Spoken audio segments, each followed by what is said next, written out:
Line managers. What's in your job description? It's a given you're in charge of getting the best from your team. What about security? Do you lead from the front on behaving in a security-conscious way? Do you ensure your team is security-conscious too? Security in the workplace is more important than ever. People may try to get into your building, hack your IT, even cause harm.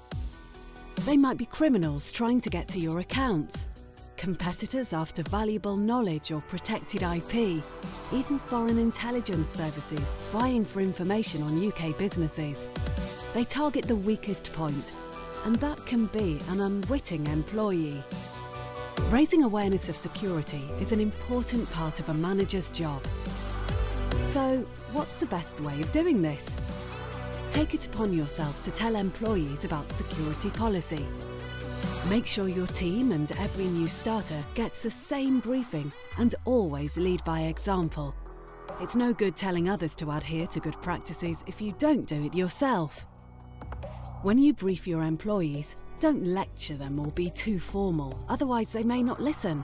Avoid being too blasé too, or they may think the message is not that important. Be engaging and informative.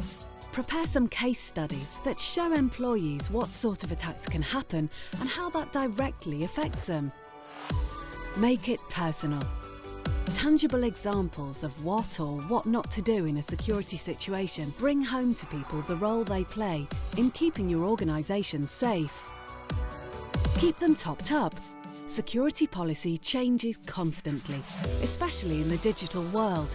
So help your employees stay up to date with these. Get feedback. Do your employees understand the threats they face, how they themselves could be targeted, the consequences of a breach, and why security procedures are in place? Give feedback.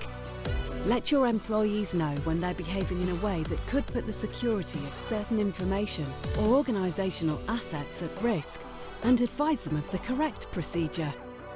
Be sure that it's constructive though. People learn from their mistakes, so encourage all your team to come to you if they think they've done something wrong. There's no better learning material for your team members than with a real-life example to address. And if they're doing something right, let them know with a thank you. Lastly, don't panic. Stay calm and be confident. You know what to do in any potential situation. Organisational security is everyone's responsibility. It doesn't need to be complicated, but it all starts with you.